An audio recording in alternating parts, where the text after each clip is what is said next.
चला आज संडे आहे आणि संडेला हॉस्पिटलला पण मला सुट्टी वगैरे असते, त्यामुळे मी घरीच असते. आणि आज म्हटलं चला देव वगैरे आहे ते मला व्यवस्थित क्लीन करून घ्यावे. म्हटले तांब्या वगैरे जरासा व्यवस्थित घासावा. सुट्टीच्या दिवशी असं इतर दिवशी तर एवढी धावपळ असते की ते पटापट मला त्या गोष्टी होत पण नाहीत. आणि इथे बघा सर्व हे मी इथे सगळे वॉश करून वगैरे माळ वगैरे सगळं असं ठेवलेलं आहे. आणि नंतर मग मी माझ्या मुलाला बोलली की बाबा जा तू सगळं आणून ठेव इथे, आणून मांड इथे. त्याने सगळं इथे आणून ठेवलं आणि तो तिथे बसला आहे. आणि तो छोटा बाळकृष्ण त्याला हातात घेतलं आहे आणि तो मला बोलत होता की माझ्यासोबत खेळतो. हे बघा सगळं इथं मी वॉश करून आणून ठेवलेलं आहे. आता हे मला सगळं इथे लावायचं आहे. म्हटलं पूर्ण देव वगैरे सगळं लावून घेते, देवपूजा आधी करते, त्याच्यानंतर बाकीची सगळी कामं म्हटलं करते असं. कारण की कितीही आयुष्यामध्ये काही असलं, आपलं किती धावपळ असली तरी ह्या गोष्टीसाठी थोडाफार वेळ आपल्याला काढायलाच पाहिजे. आणि तो प्रत्येकाने काढलाच पाहिजे असं. कारण की कधी कुठे जास्त असं थोडं डोक्याला काही टेन्शन असलं किंवा काही प्रत्येकाला वेगवेगळे टेन्शन असतात, तर हे सगळ्या गोष्टी केल्याने ना थोडंफार कुठेतरी खूप ते चांगलं वाटतं असं. आणि स्वामींचं पूजा करणे म्हणजे हे खूप हे आहे असं. म्हटलं मनाला शांती देणार आहे. आणि स्वामी असं सांगत पण नाहीत की तुम्ही खूप जास्त उपवास करा, तुम्ही हीच पूजा करा, तुम्ही हे असंच करा तसंच करा. स्वामींना ह्या गोष्टी नको आहेत. काहीकांना असं वाटतं की नाही बाबा मला असं पारायण करावं लागेल, मला एवढे उपवास करावे लागणार, असं तर काही नाही आहे. तुम्ही खऱ्या मनाने जर स्वामींची सेवा केली तर तुम्हाला चांगले नक्कीच तुम्हाला अनुभव येणार. तुम्ही किती पण संकटात राहा तरीसुद्धा त्या संकटातून तुम्हाला बाहेर पडायला तुम्हाला स्वामीच मदत करणार आहेत. दुसरं तर कोणी नाही मदत करणार. फक्त एवढंच की स्वामींवर तुमचा विश्वास हवा. आणि काही गोष्टींचं कसं असतं की काहीकांचे असतं की बाबा नाही हा व्यक्ती असा बिहेवियर करतो, तो व्यक्ती असा बिहेवियर करतो. तर स्वामी तर एकच सांगतात की जे बदलणं शक्य आहे ते बदला, आणि जे बदलता येत नाही ते स्वीकारा, आणि जे स्वीकारता येत नाही त्याच्यापासून दूर राहा, पण स्वतःला आनंदी ठेवा. असं स्वामी सांगतात की ज्या गोष्टी बदलत नाही आहेत त्या तुम्ही बदलत नका बसूया. मग तो कोणाचे विचार असो, कोणाचा स्वभाव असो, ते तुम्ही त्यांचं ते नॅचरल असतं, ते तुम्ही नाही चेंज करू शकत असं.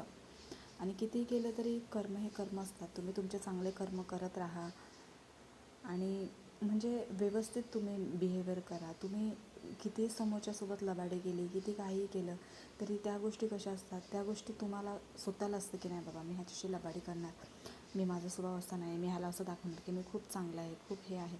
पण तुमचा स्वभाव का आहे, तुम्ही कसे बिहेवियर करतात हे सर्व देवाला माहिती असतं आणि तेच तुमच्या कर्मामध्ये जमा होतं.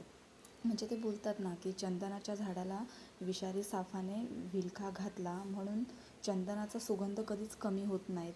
अर्थात ज्याचे कर्म चांगले असतात तो कधीच संपत नाही. म्हणजे तुम्ही व्यवस्थित कर्म करत राहा. एखाद्याला पाहिजे तेव्हा तुम्ही मदत करा.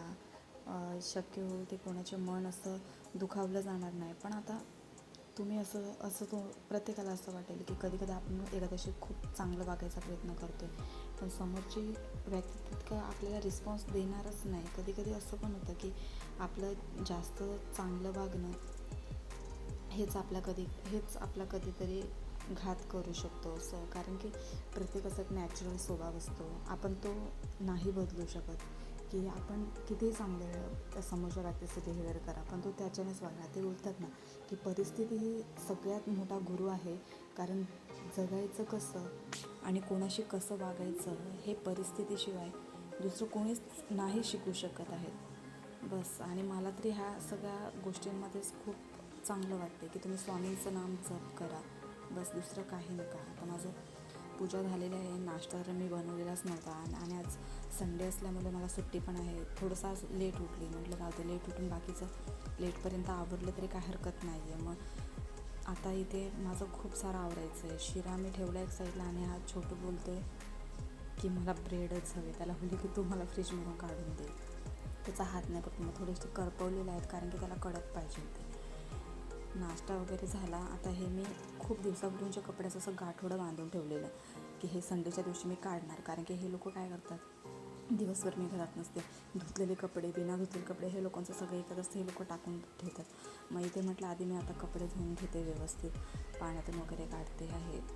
आज संडे आहे तर इतर दिवस तर खूप जास्त घाई होते आणि मग कसं सगळेच मुलाचं स्कूल बॅग वगैरे सगळं आज वॉश करून टाकले. म्हटलं जाऊ द्या, आहे तितकं आहे ते करून घ्यावं. आता झालं कसे तरी धुतले. म्हटलं आता स्वयंपाकाला तर पुन्हा जेवायला पण आज उशीरच झालेला आहे सगळं आवरताना. आत्ता परत माझ्या नवऱ्याला बोलले की तू काहीतरी भाजी घेऊन ये. त्याने अजून माझ्या कामामध्ये अजून भर पडले ह्याच्यामुळे. हे सगळं वाळाचं बिरडे ते सगळं अजून टाईम होणार साफ करायला. मग मी एक साईडला भात ठेवते आणि हे वाळाचं बिरडं आहे ते मी आता इथे करायला घेतलं आहे. म्हणजे थकवा असतो पण थोडंफार देवाचं वगैरे केलं किंवा देवपूजा केली, साधं तुम्ही देवासमोर जाऊन नतमस्तक झाले तरीसुद्धा तुम्हाला कितीही कामाचं ताण असलं किंवा बाकीचं काही टेन्शन असलं हे तुम्हाला नाही जाणवत. कारण की कुठेतरी एक तुमच्या मनामध्ये पेचतं की नाही मला हे करायचंच आहे. आणि हे बघा इथे झालं पूर्ण करून.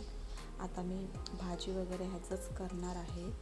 आणि ठीक आहे, श्री स्वामी समर्थ इतकंच मी सांगून हा माझा ब्लॉग आता एंड करत आहे.